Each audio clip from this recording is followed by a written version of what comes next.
পশ্চিম মেদিনীপুর জেলার ডেবরা ব্লকের ৯ নং সারপুর লোয়াদা অঞ্চলের মানখণ্ড যুব সংঘ ও গ্রামবাসী বৃন্দের পরিচালনায় শ্রী শ্রী ত্রিলোকেশ্বরী শ্যামাকালী পুজো ৪৬তম বর্ষের শ্যামাকালী মায়ের পুজো এবছর।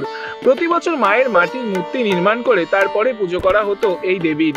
দীর্ঘ ৮ বছর মানখণ্ড যুব সংঘ ও গ্রামবাসী বৃন্দের প্রচেষ্টায় অবশেষে মায়ের মন্দির তৈরি করে সেই মন্দিরের উদ্বোধন হলো পুজোর আগের দিন। শ্রী শ্রী ত্রিলোকেশ্বরী শ্যামা কালী মাকে প্রতিষ্ঠা করা হবে এই মন্দিরেই। প্রতিষ্ঠিত হবে শালগ্রাম শিলাও।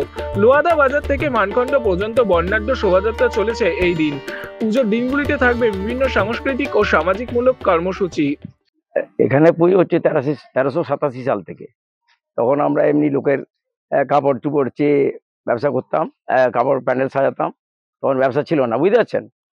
2 বছর এরকম লোকের কাপড় টাপড় চেয়েই ইয়ে হয়েছে। তারপরে কাপড় কেনার পর তারপরে প্যান্ডেল শুরু করেছি। এখানেই প্রথম আমার প্যান্ডেল শুরু, তারপর প্যান্ডেল ব্যবসা। এই হচ্ছে ব্যাপার। আর চলছে আমাদের 87 সাল চলছে পূজা। এবছর 46 বছর হবে মায়ের পুজোর। এবছর স্পেশাল কি রয়েছে? এবছর স্পেশাল হচ্ছে এই মায়ের পূজার। এবছর মা মন্দিরে প্রতিষ্ঠিত হয়ে যাচ্ছে, এটা হচ্ছে স্পেশাল এবছরে। মায়ের জন্য নির্দিষ্ট মন্দির করা হয়। নির্দিষ্ট মন্দির হচ্ছে, শুধু মা নয়, এখানে ত্রিলোকেশ্বরী মায়ের নাম দেওয়া হয়েছে ত্রিলোকেশ্বরী শ্যামাকালী মন্দির।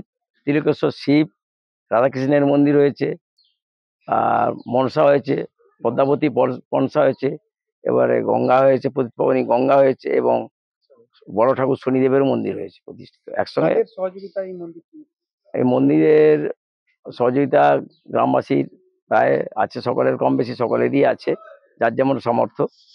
এবং সেই সাথে সাথে আমাদের, যার কথা না বললেই নয়, কৌশিক কলা আমাদের গ্রামে এখন নেই, আমাদের গ্রামে থাকতেন আগে, উনি এখন বাড়ি চলে গেছেন, ওনার সাহায্যও আছে প্রচুর।